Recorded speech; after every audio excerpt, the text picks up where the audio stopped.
remember Ian McKellen saying to me, just because it feels uncomfortable doesn't mean it's not good. Even if it feels uncomfortable, that can sometimes be right. In life, we so want to feel comfortable, but that doesn't always bring the best results. Do you have the courage to act outwardly on what you see inwardly? Or will you die a dreamer? Will you die on the verge and on the edge in the land of coulda, woulda, and shoulda? The strong hen rules the roost. What you gotta do to get the life that God wants you to have, you gotta put more air in your bubble. You got to blow your bubble up. Expand yourself. Take yourself out your comfort zone. Do not live in your bubble. Put some more air in your bubble. If you stay in your comfort zone, that's where you will fail. You will fail in your comfort zone. Success is not a comfortable procedure. It is a very uncomfortable thing to attempt. So you gotta get comfortable being uncomfortable if you ever wanna be successful. Comfort zone is dangerous. When you're comfortable, you are at most danger. The comfort zone is somewhere you should never feel comfortable. You should be happy and dissatisfied. Anybody ever tell you, hey, look, you know what? Just be satisfied with what you got. Don't believe them, get them away from you. You should never be satisfied with what you got. Because the attempt to get more makes you into something better all the time. Don't let anybody tell you, hey man, you should just be happy with, no! You should double your business, triple it. It takes courage to be successful. It is far easier not to be successful. It takes courage to be different. It takes courage to go where you've never gone before. For some of you, it took courage to come to this conference. It takes courage to get you outside of the bar. It takes courage to be successful. It takes courage to win. As you go through the challenges of life and you look at it and embrace whatever comes to you, don't run from it. Step toward it. Don't try and duck it like most people do. See, most people want it easy. See, easy come, easy what? Easy go. See, but when you go at what you're going to deal with and you deal with the difficulties of it, when you handle those hard things close at hand, making those hard decisions right now that you don't want to make, learning those things that you don't like to do, but you know that in order for you to get where you want to go, this is one of the hoops that you have to flip through. And I'm saying to you, whatever you got to do it, because if you don't, life is going to whoop you until you surrender and say, okay, all right, I cooperate, okay, I learned, okay. It had to wear me out a long time. So if it's hard, then do it hard. I'm going to say something to you. It takes courage to be exceptional. It takes courage to be wise. It takes courage to be rich. It takes courage to be educated. It takes courage to be knowledgeable. Because the moment you do, but you don't talk like you forgot where you came from. Look at you talking. It takes courage. In any case, people do waste a lot of time, and they also act counterproductively a lot of the time.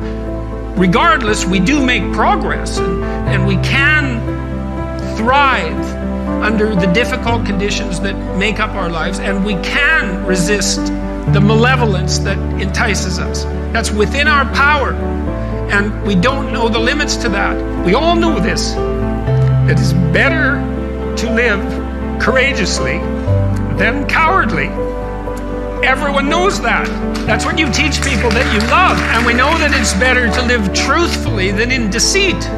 And you can tell that too, because that's also what you tell people that you love. And we know that you should pick up your damn responsibility and move forward.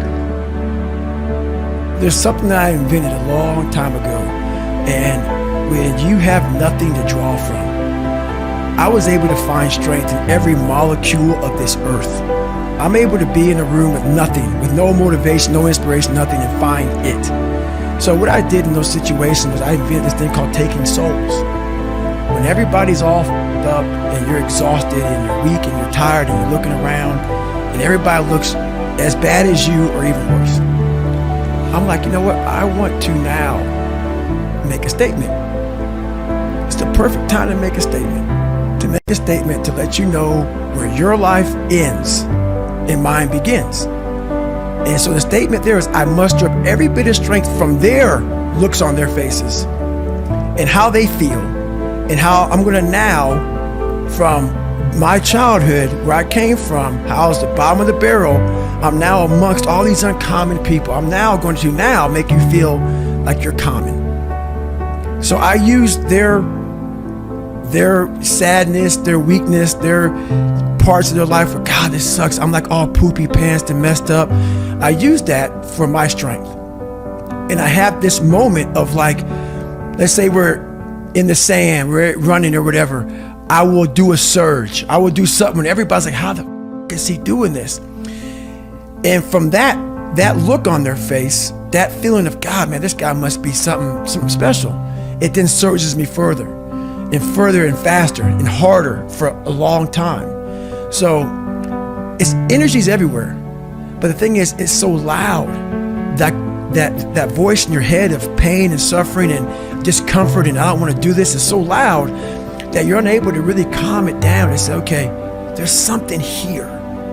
It's a patient calm that you have to bring to yourself to say, I know I have something here, but that voice is so powerful that it wants you just to, let's leave. Right. We're done. It spazzes you out and you want to go versus saying, let's take a second. Hang on. Before we spaz out, hang on. And in that moment, you can think clearly and find that strength out there for you. No one will believe in you until you believe in you. And so good people often become seduced by the chatter of their loudest fears. And what I mean by that is we come up with a great idea. Let's say it's to start a project that will allow you to lead your field. Let's say it's an idea for a new product that will allow you to grow a new company. Let's say you come up with an idea for a new painting if you are an artist. Let's say it's an idea that will allow you to take your fitness and your wellness and your longevity to a whole new level of wow. And pretty shortly after you come up with the idea, your ego starts screaming. Because we are good in our comfort zones, but the moment we start to go blue ocean around our next level of mastery, our fears come up because we're going out into the unknown. It's human. You know, if you were to look at the psychobiology of it and you were to study the pure biology of it, there's a term called homeostasis. Human beings are hardwired for a steady state. And that kept us alive. So literally our heart beats around the same amount, the 72 beats per minute, and our blood pressure is within a small bandwidth, and that allows us to survive. But what happens is when we come up with a new idea and when we see a new opportunity and we start to leave our comfort zones into the zone of the unknown where greatness lives, we get scared. And the true heroes and the true titans and the true masters, those people are not fearless. Those are people who have just practiced walking into their fear and living on the razor's edge consistently to the point where they're comfortable amid their discomfort. And that's the great opportunity for you, not to avoid fear, but to be comfortable in the unknown, to be comfortable when you're terrified. And that really is what the great artists, the great entrepreneurs, the great titans, and the great masters are very good on doing. So the first reason good people lose is their faith is not as strong as their fear, or to put it a bit more elegantly, their fears are larger than their faith. And so to be tactical for you, how do you build more faith? Well, you do what you're frightened to do. And it's a practice. A great athlete practices every morning, and a great producer practices walking into their fears every single day. And what I'm encouraging you to do is every single day do one thing that causes your palms to sweat. Every single day start training your brain to hunt for opportunities to step into that unknown where possibility lives. And if you keep on doing it, you're literally going to build some new neurological hardwiring, a new pathway in your brain where it becomes easier. Because as you know so well, all change is hard at first and it's messy in the middle and it's beautiful at the end.